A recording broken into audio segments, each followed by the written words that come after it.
एक बार फिर से आप लोगों का स्वागत है ज्ञान संजीवनी फर्स्ट हमारे चैनल पे। और आज जो हमारा टेंसेस है उसका नाम है फ्यूचर कंटीन्यूअस टेंस। ये बहुत इंपॉर्टेंट टेंस है, आप याद रखिएगा। तो सबसे पहले हम बात करते हैं किस सिचुएशन में आप फ्यूचर कंटीन्यूअस टेंस का यूज करते हो। ठीक है, तो मैं आपको बता दूं सिचुएशन क्या होता है। तो सिचुएशन ये है कि आप फ्यूचर में अगर कोई काम, फ्यूचर में अगर कोई वर्क कंटिन्यू हो रहा होगा, ठीक है, तो उसको हम फ्यूचर कंटीन्यूअस टेंस में रखते हैं।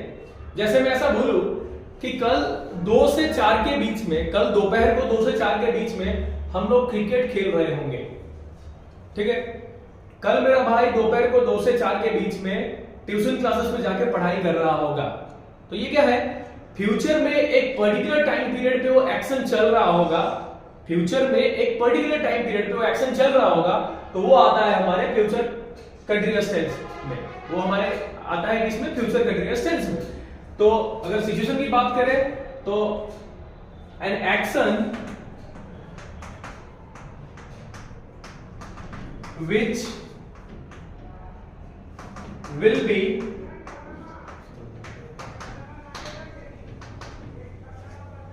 be continuing at a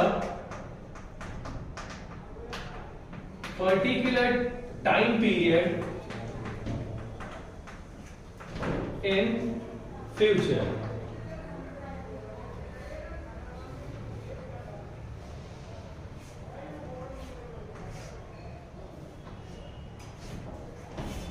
okay, तो एक बार फिर से डिस्कस कर लेते हैं। अगर कोई एक्शन फ्यूचर में एक पर्टिकुलर टाइम पीरियड पे चल रहा होगा, कंटिन्यू हो रहा होगा, तो वो आता है फ्यूचर कंटीन्यूअस टेंस में। हिंदी में आप कैसे पहचानोगे कि ये पर्टिकुलर वाक्य जो है वो फ्यूचर कंटीन्यूअस टेंस का है? तो बहुत आसान है, आप इस तरह से पहचान सकते हो। वाक्य के लास्ट में रहा होगा, रही होगी एंड रहे होंगे।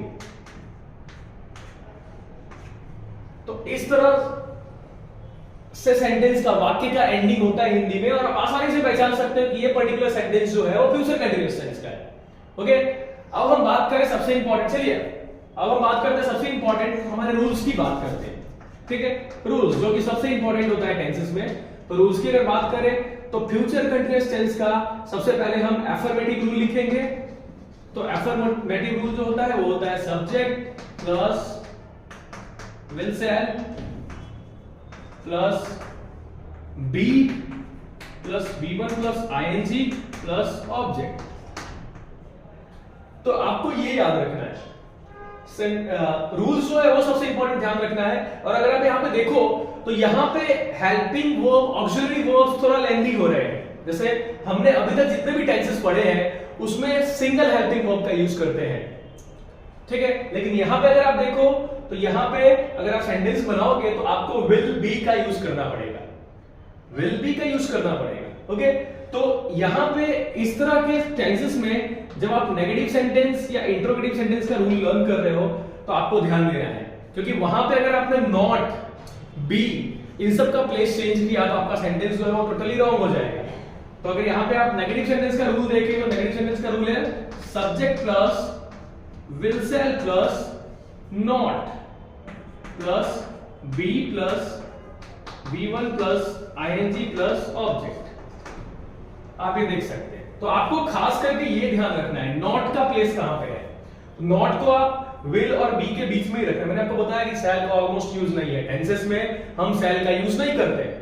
ओके, तो आपको, आप जब सेंटेंस को लिखोगे तो आपको विल और बी के बीच में नॉट को प्लेस करना है। He will not be playing cricket between 2 to 4 PM tomorrow. Okay, he will not be playing cricket between 2 to 4 PM tomorrow. ठीक है, तो आपको इस तरह से नॉट का प्लेसमेंट याद रखना है। और अगर हम बात करें इंट्रोगेटिव सेंटेंस की तो विल सेल पहले आएगा, फिर सब्जेक्ट आएगा, फिर बी आएगा, फिर वर्ब का आईएनजी फॉर्म आएगा और फिर ऑब्जेक्ट आएगा। और क्वेश्चन मार्क डालना नहीं भूलना है। ओके, तो आपको इन टेंसेस में जहां पे ऑक्सिलरी जो है, जो आपके हेल्पिंग वर्ब्स है, उनकी लेंथ थोड़ी बढ़ जाती है, तो वहां पे आपको थोड़ा केयरफुल रहना है। किस तरह के सेंटेंस में केयरफुल रहना है? तो आपको नेगेटिव एंड इंटरोगेटिव सेंटेंस में थोड़ा केयरफुल रहना है, क्योंकि वहां पे अगर आपने नॉट का, बी का प्लेसमेंट अगर आपने जरा भी चेंज किया तो आपका सेंटेंस रॉन्ग हो सकता है। आपका सेंटेंस क्या हो सकता है? रॉन्ग हो सकता है। क्या होगा? अच्छा कंटिन्यू रखो ना आप, फोन ना है इसलिए कंटिन्यू रखो, रखो रखो कंटिन्यू रखो, मैं नहीं कर रहा। तो ये सबसे इंपॉर्टेंट है, रूल्स दिमाग में रखना बहुत इंपॉर्टेंट है, ठीक है। अगर आपने रूल्स दिमाग में रखा है तो आप एक चीज याद रखना, आप कोई भी इंग्लिश का सेंटेंस बना रहे हो तो मैं 100% लिख के दे सकता हूं कि आपका सेंटेंस कभी रॉन्ग नहीं होगा अगर आपके दिमाग में रूल्स हैं तो। ओके, तो आपको क्या करना है? दिमाग में रूल्स रखना है। अगर आपके दिमाग में रूल्स है तो कभी भी आपका सेंटेंस जो है वो रॉन्ग नहीं होगा। रूल्स को आपको रट्टा मार लेना है, मैं सीधा बोल रहा हूं, रूल्स को आपको क्या करना है? रट्टा मार लेना है। चलिए अब एक सेंटेंस लिख के देखते हैं। तो यहां पे मैंने एक सेंटेंस लिखा है कि मेरा दोस्त कल पिकनिक जा रहा होगा। मतलब फ्यूचर में एक पर्टिकुलर टाइम पे वो पर्टिकुलर एक्शन कर रहा होगा। मतलब मेरा दोस्त कल, मैंने टाइम मेंशन नहीं किया, इस तरह के भी सेंटेंस आ सकते हैं, ठीक है। तो अगर यहां पे ऐसा लिखते हैं कल मेरा दोस्त कल इस समय पिकनिक जा रहा होगा, ठीक है, तो आप इस तरह से भी लिख सकते हो, आप नॉर्मल इस तरह से लिख सकते हो मेरा दोस्त कल पिकनिक जा रहा होगा, ठीक है। मतलब कल की बात है, कल वो एक्शन कंटिन्यू हो रहा होगा, कल के दिन में, फ्यूचर में वो एक्शन कंटिन्यू हो रहा होगा। तो फ्यूचर में अगर कोई एक्शन कंटिन्यू हो रहा हो, ठीक है, एक पर्टिकुलर टाइम पीरियड दिया हो या ना दिया हो, फ्यूचर में एक एक्शन कंटिन्यू हो रहा हो, उसको हम किस में रखेंगे? फ्यूचर कंटीन्यूअस टेंस में रखेंगे। तो अगर आप यहां पे देखें तो ये सेंटेंस जो है वो एक एफर्मेटिव सेंटेंस का एग्जांपल है। ये एक एफर्मेटिव सेंटेंस का एग्जांपल है, मेरा दोस्त कल पिकनिक जा रहा होगा। तो मेरे दोस्त को मैं लिखूंगा माय फ्रेंड, रूल के हिसाब से सब्जेक्ट आ गया, फिर विल, फिर बी, फिर रूल के हिसाब से हम गो का गोइंग कर देंगे। My friend will be going to picnic tomorrow.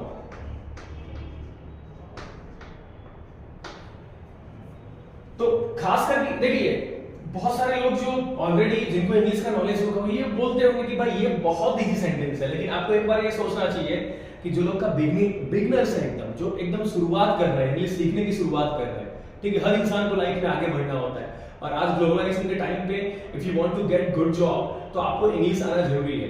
तो ये मैं जो उस लेवल का वीडियो वो भी बनाऊंगा, लेकिन अभी फिलहाल जो है बिगिनर्स के लिए है, एकदम शुरुआती जो इंग्लिश सीख रहे हैं उनके लिए है। तो इस सेंटेंस में आपको ध्यान रखना है कि मेरा दोस्त कल पिकनिक जा रहा होगा। मैं आपको बार-बार बोलता हूं कि आप हिंदी के एग्जैक्ट सेंटेंस को ट्रांसलेट मत करो। अगर आप देखो तो हिंदी में क्या दिया है, मेरा दोस्त, माय फ्रेंड लिखा है मैंने कल, तो अगर मैं यहाँ पे कल टुमारो सीधा यहाँ पे लिख देता, लास्ट में नहीं लिखता, तो सेंटेंस हमारा इंग्लिश में सही नहीं बनता। मैंने आपको बोला है बार-बार कि आपके दिमाग में क्या होना चाहिए? रूल्स होना चाहिए। अगर आपके दिमाग में रूल है, ठीक है, रूल में क्या होता है? रूल में भी सीक्वेंस आपको ध्यान देना है, पहले सब्जेक्ट है, फिर विल सेल है, फिर बी है, फिर वी1 प्लस आईएनजी है, फिर ऑब्जेक्ट है। इसलिए मैंने यहाँ पे माय फ्रेंड पहले सब्जेक्ट लिया है, फिर विल लिया है, फिर मैंने अकॉर्डिंग टू रूल्स बी लिया है, फिर वर्ब का आईएनजी फॉर्म है, ओके, और उसके बाद ऑब्जेक्ट है और अदर वर्ड्स है, ठीक है। तो आपको मैं एक चीज बोलना चाहता हूं कि आपको सेंटेंस का सीक्वेंस ध्यान में रखना है। अगर आप सेंटेंस का सीक्वेंस ध्यान में रखते हो तो आपका सेंटेंस कभी भी गलत नहीं होने वाला है। आप सेंटेंस के रूल को फॉलो करते हो तो आपका सेंटेंस जो है वो कभी गलत नहीं होने वाला है।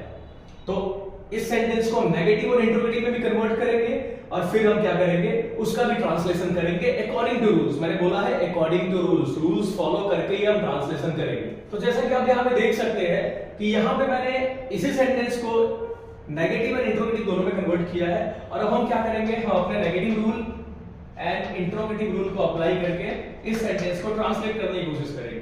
तो हमारा नेगेटिव रूल आप देख सकते हो, subject plus will shall plus not plus be plus V one plus ING plus object, ठीक है, ये हमारा नेगेटिव रूल है।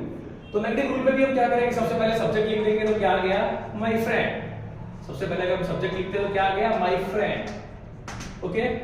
फिर उसके बाद विल सेल में से हम यहाँ पे विल लेंगे, विल सेल में से हम क्या लेंगे, विल लेंगे, will not be, my friend will not be going to picnic tomorrow, okay. तो इस सेंटेंस में सबसे ज्यादा ध्यान रखने की चीज है, बहुत टाइम जब हम टेंसेस का रिवीजन वगैरह नहीं करते तो हमारा हो सकता है कि हमारा सेंटेंस इस तरह से ही फ्रेम हो कि my friend will be not going to the picnic tomorrow, my friend will be not going to the picnic tomorrow. इस तरह का सेंटेंस रॉन्ग हो सकता है। तो यहाँ पे भी आपको क्या करना है, सेंटेंस का जो सीक्वेंस है वो आपको ध्यान रखना है।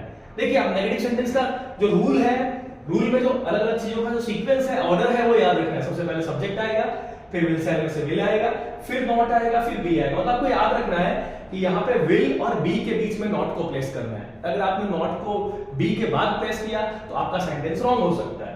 और अब बात करते हैं इसी में इंटरोगेटिव सेंटेंस की। इंटरोगेटिव सेंटेंस आपका ये है, क्या कल मेरा दोस्त पिकनिक जा रहा होगा?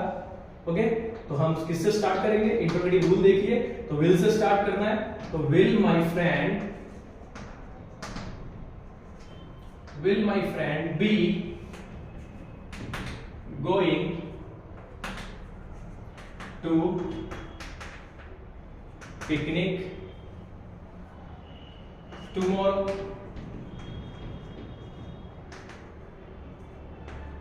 And don't forget to put question mark. Question mark डालना आपको नहीं भूलना। ओके, तो आप यहाँ पे देख सकते हैं कि जब मैंने इंट्रोगेटिव सेंटेंस मैंने यहाँ पे इंट्रोगेटिव सेंटेंस को भी इंग्लिश में ट्रांसलेट किया है, एक प्रश्नवाचक वाक्य को भी मैंने इंग्लिश में ट्रांसलेट किया है, तो मैंने रूल फॉलो किया है। रूल देखिए, सब्जेक्ट सबसे पहले विल से है तो मैंने विल ले लिया, फिर सब्जेक्ट, तो सब्जेक्ट आपका माय फ्रेंड है, फिर बी, ये आपको याद रखना है। विल बी माय फ्रेंड, या अगर आप बी का सीक्वेंस को चेंज कर दे, बी का प्लेस आपको जानना है, ठीक है। पहले आपका हेल्पिंग वर्ब आता है, ठीक है, फिर आपका सब्जेक्ट आता है, फिर बी आता है, ये आपको याद रखना है। अगर ये सीक्वेंस अगर आपने चेंज किया तो आपका सेंटेंस जो है वो 100% रॉन्ग हो जाएगा और आपको बोलने से ही पता चल जाएगा कि मैं कुछ गलती कर रहा हूं। लेकिन उन्हीं बच्चों को बोलने से ये पता चल जाता है कि मैं गलती कर रहा हूं जिनके दिमाग में रूल्स है।